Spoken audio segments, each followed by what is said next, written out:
Welcome to History 101, Western Civilization 1 at Flagler College. I'm Dr. Young, your instructor.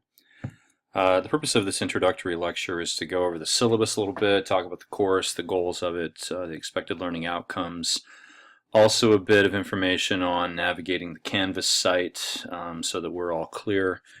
If you have questions after watching this lecture, please feel free to email me, or better yet, post the questions to the discussion board that is specifically about course logistics, and I'll explain what that is and show you that a bit later here. Just some information about the course. This is, of course, online. The summer term B is truncated so that we have a little less than 6 weeks to complete this course in what would normally be a 14-week course. So it's compressed, it moves very quickly, and you need to stay on top of the assignments in order to do well in the class. If you end up not participating for long periods of time, the policy is that you end up being withdrawn from the class. So make sure that you're actively engaged in this class on a frequent basis, if not almost a daily basis, and I think that you'll do fine as far as staying up with things. It does fulfill a general education category under Foundations of Knowledge, Section A. It is writing intensive. There are several papers that are required for this course, and it fulfills all of the stipulations under the writing intensive requirement, and it is 3 credit hours. Here's my information. Probably the most important thing to note here is my email address, which you can use at any time to contact me, and I try to stay on top of that while I'm engaged in a course. Course description: this is a survey of the social, intellectual, economic, and political development of the West from ancient times to the present. There are a few terms here that should give us some pause. First of all, the term the West. When I teach this in the classroom, I often start with this and ask students simply to state what the West is. And the responses are usually varied, but what we arrive at is this is what is now called Europe. And the next inevitable question is, okay, then who determined that that was West? Because technically it's east of here, where I'm sitting in Florida. And really, so the West is more than just a kind of directional concept. The West is capitalized here, and it is a cultural construct, meaning incorporating the political systems, the social systems, the philosophical and intellectual systems, the cultural systems that really kind of begin with ancient Greece, that have their birth in ancient Greece, that develop over time in Greece and later in Rome, and which go forward through the Middle Ages all the way to the present. And there's really a shared culture to that. And Europe then later on, as of about the 16th century through the early 20th century, was the dominant colonial power in the world and exported its culture to many other places, often in an oppressive fashion, and did so in a way that was biased or prejudiced against things that were not Western. Now, Western civilization courses were born of that, and Western civilization courses have been very common in Western universities, particularly in the United States, because there was this notion for a long time that we needed to celebrate the heritage of the West because the West is the dominant culture, the dominant civilization in all of the world. That sort of thinking is now passé. It's not really politically correct to say that, and many universities have opted instead to teach a world civilization course where students are exposed not only to Europe and its the places it influences, like the United States, but also China and South Asia and the Middle East, and the ancient Americas before the Europeans got to the Americas, the cultures and civilizations of Africa and other places. I think that that's probably a good idea. However, I do think that there is utility in continuing to explore the West in that this is, for most of us at least, our heritage. These are our ancestors we're talking about here. Most people in the United States stem at least partly, if not largely, from origins that are not, or that are Western, meaning European. But it has to be done with eyes wide open, and certainly with respect for those who were exploited by the West, and who the West is sort of forcibly removed from their their original cultures, meaning in the case of the United States and many of the Americas, people who are descended from those who were forcibly exported to the Americas via the transatlantic slave trade. And so we need to go into this whole exercise with eyes wide open. Now, chronologically here, we're not going to get into that kind of exploitative part of Western history per se. We're going to start with prehistory. That is the time, the human history before writing came into being, and I'll talk about why that's important later on. Up through the Middle Ages. Really, we're not going to make it to the Age of Exploration. That's the catalog description of this course. We're going to get to about the 13th century, and I'm afraid that I simply can't go any further than that. My own expertise is in the Middle Ages. That's what I'm trained in. That's what I have my doctorate in, and so that's the period I know a great deal about, and I have a hard time sort of letting go of some of the things I'd like to share in the course, though this is going to be very selective in what we look at. The other thing that we should note here briefly is these terms: social, intellectual, economic, and political. I think it's important for us to break these things down, to break down a civilization into its component parts. And the two broadest component parts probably are social and cultural. Cultural is not on here, and if I was to change the catalog description, I would make it the social and cultural development of the West. Briefly stated, social refers to the way that people live, the way they organize themselves, things like politics and demographics, and to some extent economics would be subcategories of social. Cultural refers to the products of the human mind, the ways people think, the way they conceive of the world, and so intellectual, philosophical, folklore, these sorts of things fit under cultural. And often social and cultural overlap. In the case of politics, for instance, you have political theory, which really is more of a cultural formulation. And then the actual practice of politics, the way that hierarchies are formed and things like that, which fits more under social, but those we shouldn't necessarily differentiate between those two because, of course, theory impinges on the way that politics are actually exercised. And so these categories are, to some extent, artificial, but it's still important for us to understand what these categories mean, what their basic definitions are, because I'm going to be using these terms all through the course, and the textbook and other things refer to them as well.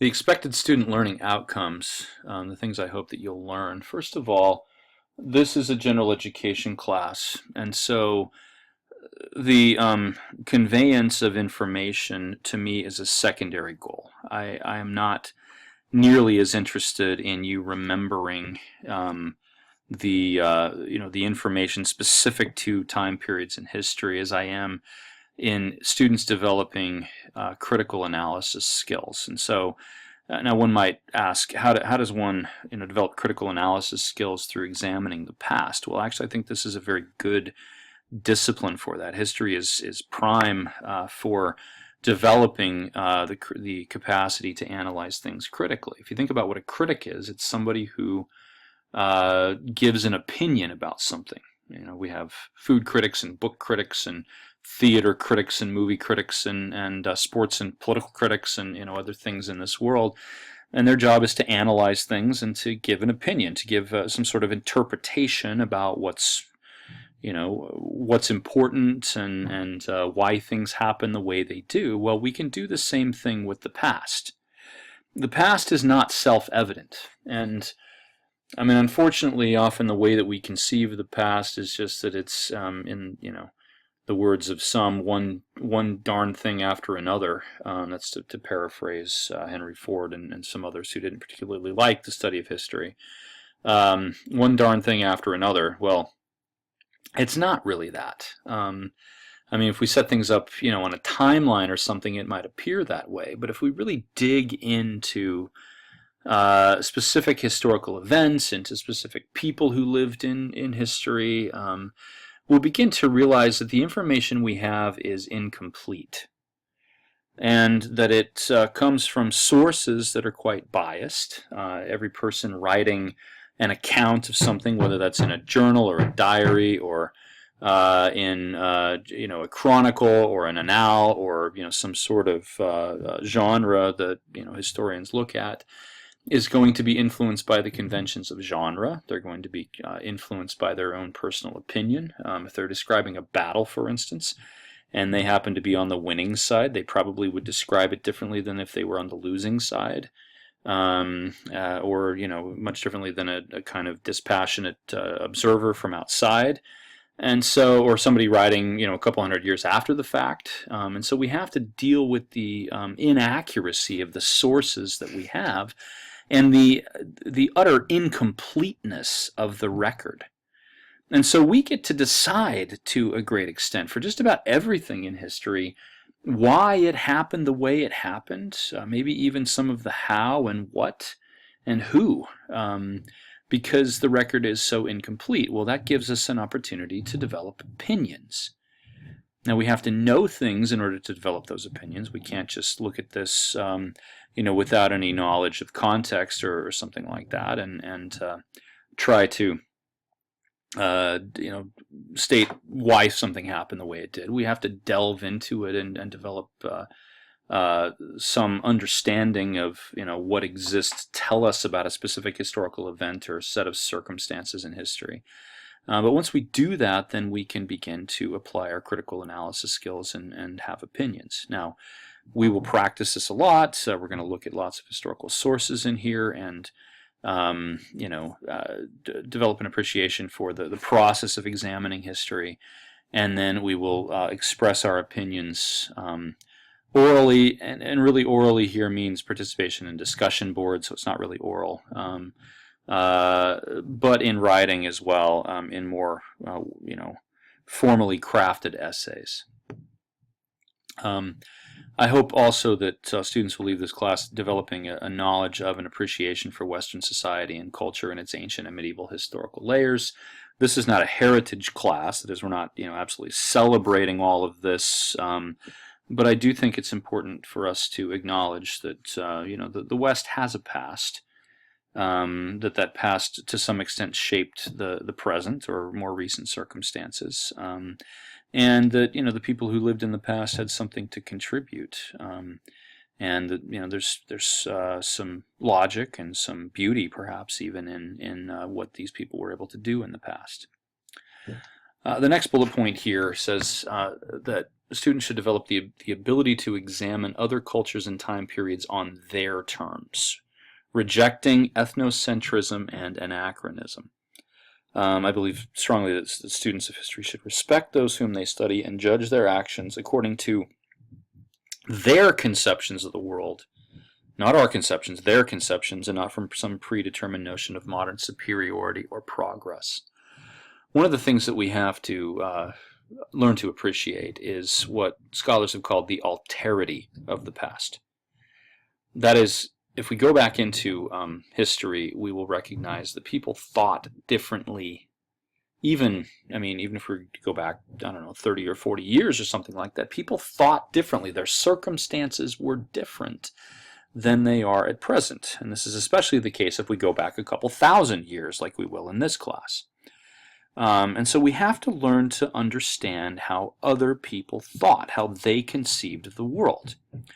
And the really important term here, and I'm just going to go ahead and write this, is the term context. And let me go here and,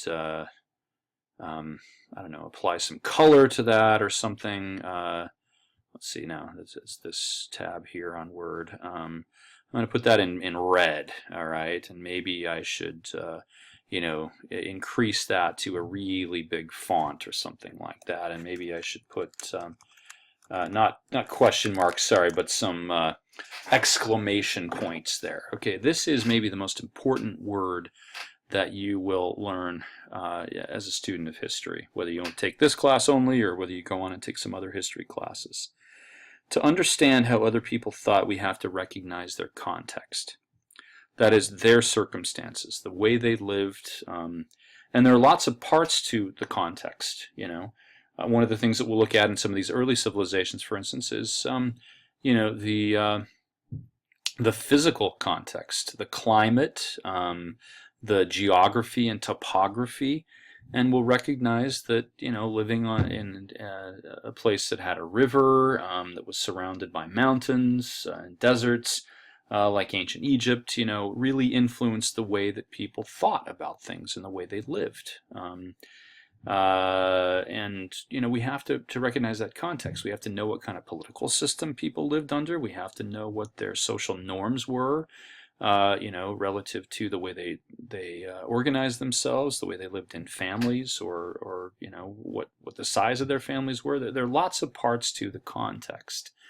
Once we understand context, and I will spend a lot of the course explaining context, then we can begin to analyze why they think the way they do, right? And we can begin to, as it says, examine them on their terms and get rid of, our own notions of the way things ought to be in this world, at least while we analyze the people of the past. We commit, I think, a misdeed by assuming that others, that the people have always thought the way that we think, by looking at people of the past and sort of saying, oh, those people are ridiculous, why don't they, think like I do? That is the height of narcissism, and we're trying to get beyond that in this class. So you need to learn to appreciate context, okay? I'm just going to leave that there in red, so that you can continue to absorb that very important lesson. So once we appreciate context, then we can have the ability to understand why peoples at various times acted the way they acted, wrote what they wrote, and produced the cultural products they produced, because it'll make sense. The context will help us understand why they did those things. This class also should, be the source of some self-analysis. And this final bullet point states that. Some ability to pull back and observe history on the macro level. In other words, the capacity to understand how the past shaped our current circumstances. It's been said that truth is stranger than fiction, that history is better than any novel, any fictional account, and I think that in many cases that is true. And studying history exposes us to some really incredible information, and I think that begins to help us understand why we are at where we're at in our current day. Hopefully that'll be an important lesson for us to take forward.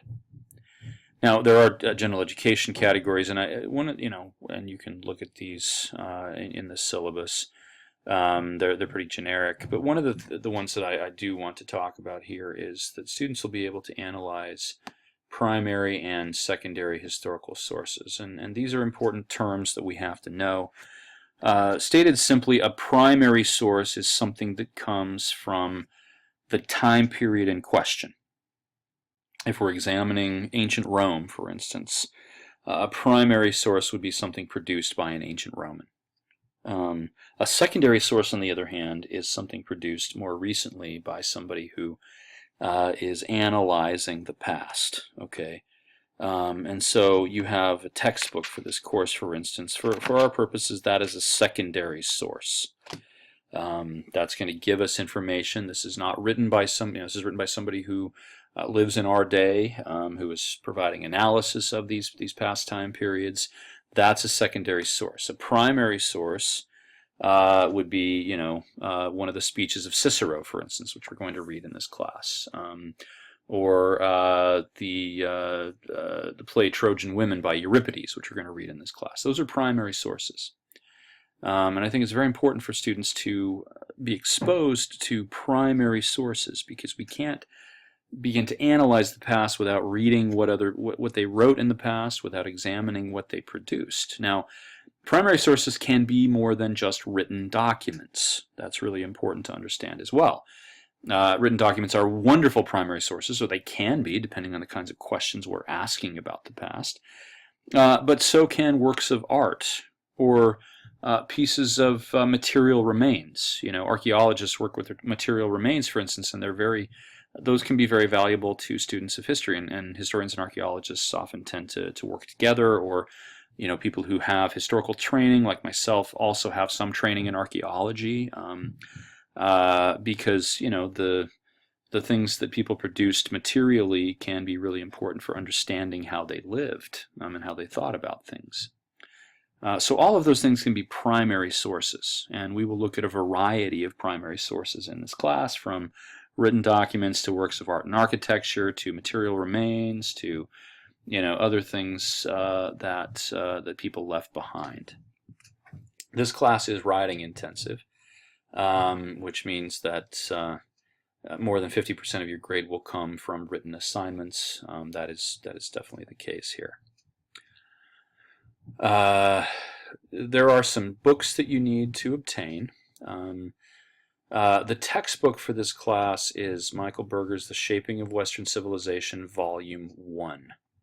Now, I happened to be on Amazon the other day looking at this and noticed that that textbook is available in the full form, meaning volumes 1 and 2 put together, for cheaper than you can just get volume 1. And so, you know, if you wanted to buy it on Amazon, I have no problem with you getting the whole thing, but you only need volume 1 for this course, and you can get this in ebook as well, I will say. This is one of the cheaper textbooks out there. No matter where you get it, it should not run you more than $50.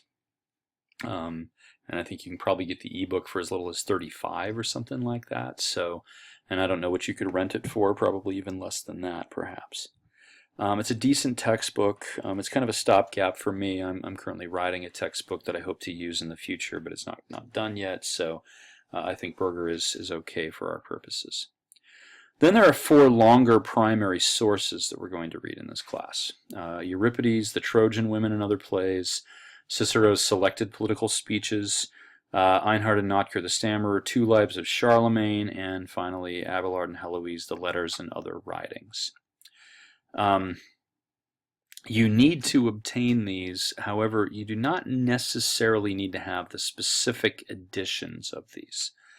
Some of these are available even for free through like Project Gutenberg, or maybe as a Kindle book. However, you know, those free editions tend to be really old translations, and so you should be aware of that.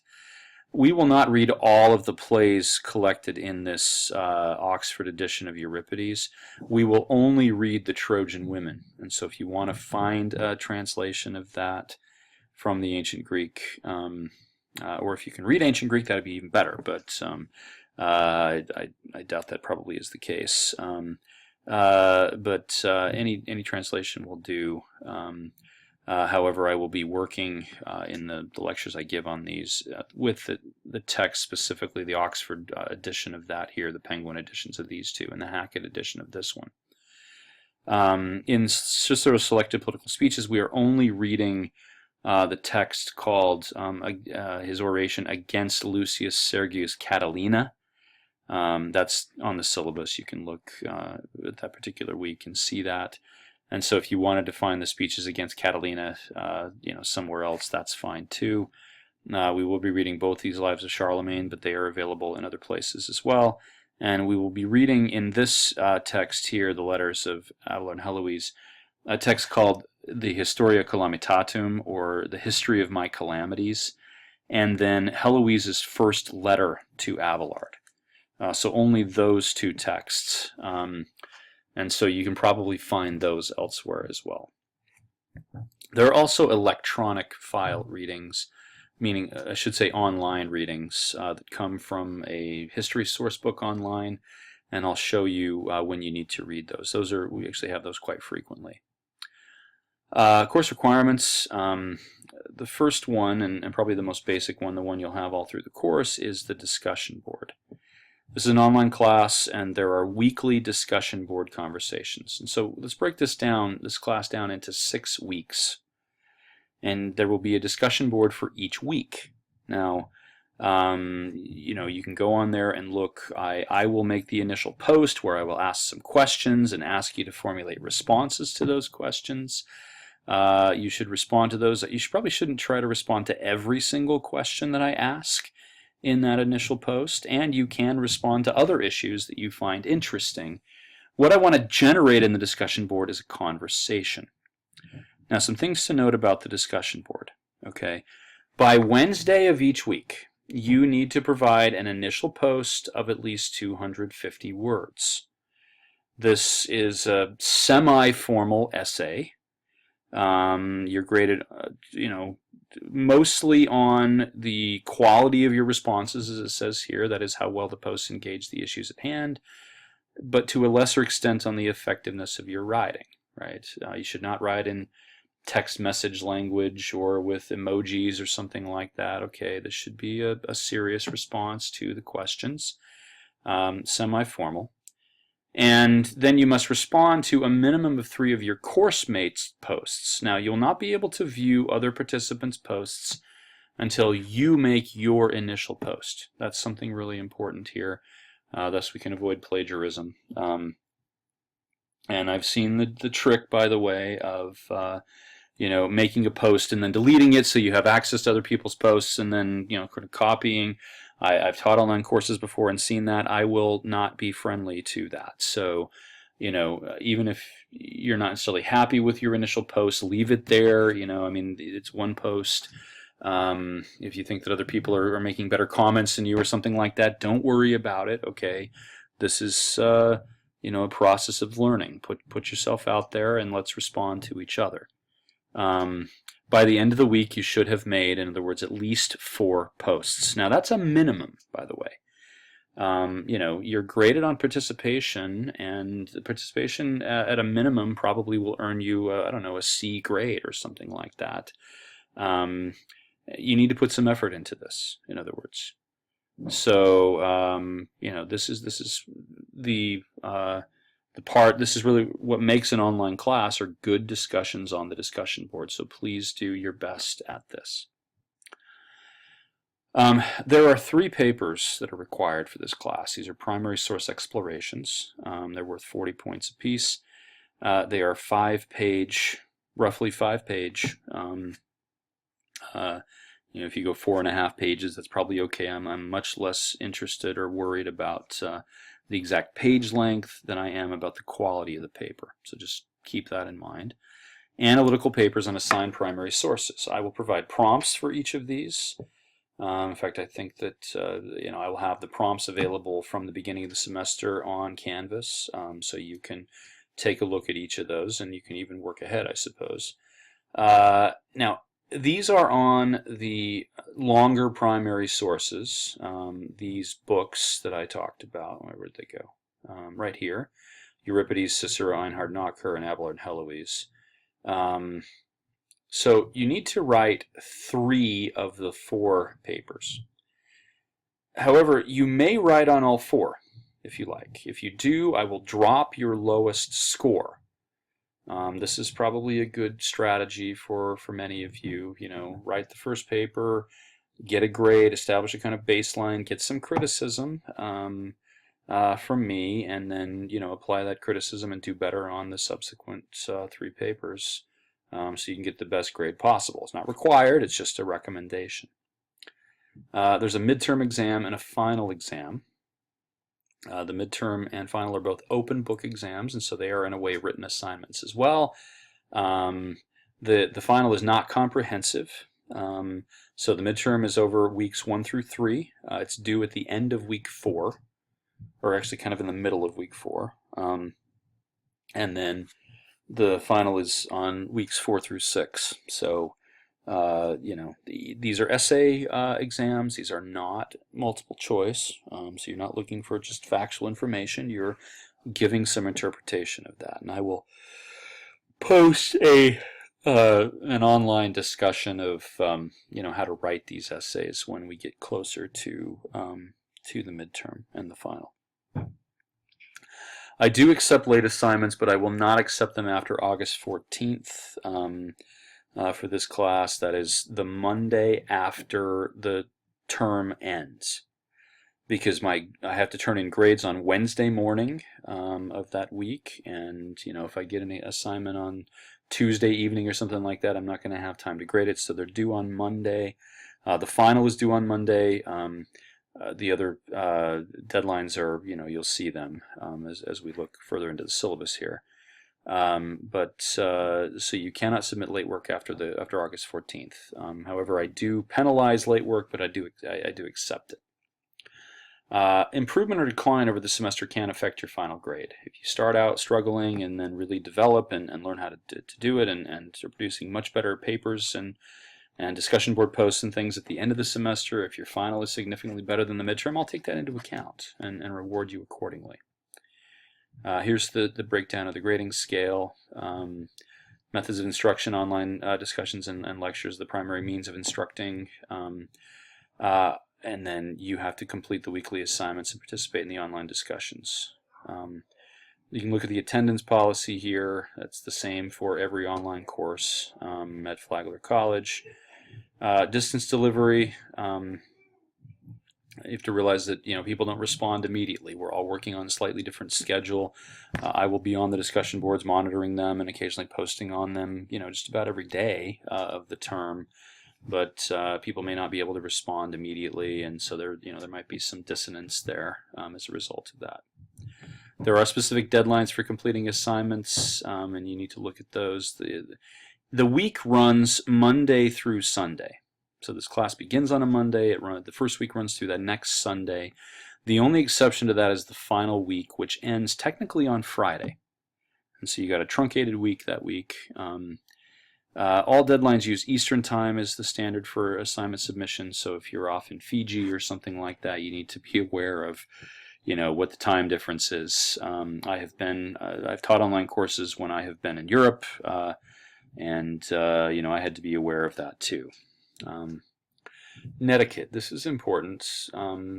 Proper online behavior would be communicating in professional, courteous, and respectful manner, and demonstrating college-level correspondence. Like I said, this isn't the exercise in text messaging or instant messaging on Instagram or something like that, right? This is you're writing in a formal manner in your discussion board posts and certainly in your essays and exam essays.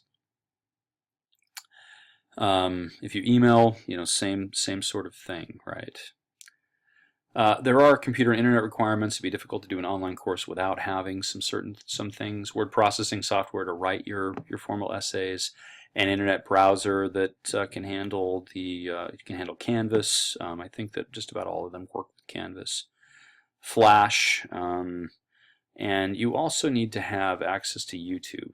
And you can get this, I suppose, on your smartphone, your tablet, your computer, whatever it is. But you need to be able to watch the online lectures like this one, and I assume that if you're listening to this, you have those capabilities, and that shouldn't be a problem.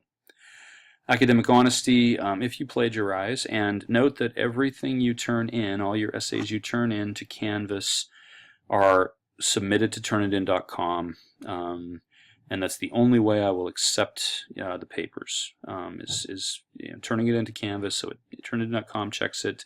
I'm also diligent in looking. I know that there are ways to beat turnitin.com with plagiarism, and so I sort of take extra steps to ensure that students are not plagiarizing. I take this very seriously, and there are pretty severe penalties. Automatically, you are submitted to the dean's office, and there may be some punishment at the college level for plagiarizing. And then I give, first offense, I give that assignment a 0. Multiple offenses, you fail the class. Statement on disabilities. If you have a disability, please see the Office of Services for Students with Disabilities, and run this through them, and I will make all accommodations necessary for that. Now, weekly schedule. Last point here. This is important. You need to be aware of the requirements for each week. So week 1 of the course, you need to watch the online lectures. You need to read Berger, pages 1 through 31, and you also need to read these sources. These are primary sources. They are online. There are links to them on Canvas. You need to read all of them. None of them are very long. They're all only a few paragraphs or at most a few pages. And so, be aware that these are required things, and we will be discussing them on the discussion board. And I will put excerpts of sources that we talk about in class on the exams and ask you to analyze them. And so you've got to be aware of, these sources and be acquainted with them. I don't think this is overly onerous. There are, just a few of these each week, and none of them are again terribly long reading. I've got this laid out by weeks here, and you'll note the deadlines for everything. The first week, the only assignment you have is to participate in the discussion board. We're easing you in this week. That's probably a welcome thing. So the first discussion board post must be submitted to Canvas by the 5th of July. That is the Wednesday of the first week. And then your responses by to other people's posts by Sunday. Okay. You can, by the way, write your own post multiple times. I mean, you can write an initial post, and then you can start another conversation or tackle another issue in a second post. Feel free to do that. Just abide by the guidelines of these. That your first post needs to be a minimum of 250 words, and then you have to give these responses, minimum of 3 responses by Sunday of the first week. And that's going to be the case for every week. The only difference is that on week 6, the discussion board posts, must be made again by Wednesday. But actually, no. In this case, the first post needs to be made by Tuesday. The 8th of August, the week begins on the 7th, and then the 3 responses by Friday. So that week is going to be compressed. Get to it early. Now, there are other assignments, of course. The second week, you need to read Euripides, The Trojan Women, when we talk about ancient Greece, and you need to submit your primary source analysis paper. This should say by the 16th of July. Okay, that is the end of the week, the Sunday. You need to submit that to Canvas. There will be a place to submit it under assignments. And you can see the textbook reading, and again the primary source reading. These 3 are online. This one is the book that you need to obtain. And hopefully that's all going to be clear. If you have questions at any point, please email me or ask the question on Canvas. Just to show you the Canvas page here. Okay, so here is the page for our course. I'm going to go to Home first to show you what's important here. So here's our home. I have two discussions up already. And so we can click on discussions here and note that there is a course logistics discussion. That is, any questions you have about the course, please post there. Please direct any questions about the logistics of the course, assignments, organization, etc. to this discussion board. And then there is already week 1 discussion board there. Okay. The tab you should be, the kind of one-stop shopping tab for this whole thing is this one called Modules, though. All right. Everything you need for each week will be on here. So go to Modules, and you'll see under week 1, you've got the week 1 discussion board.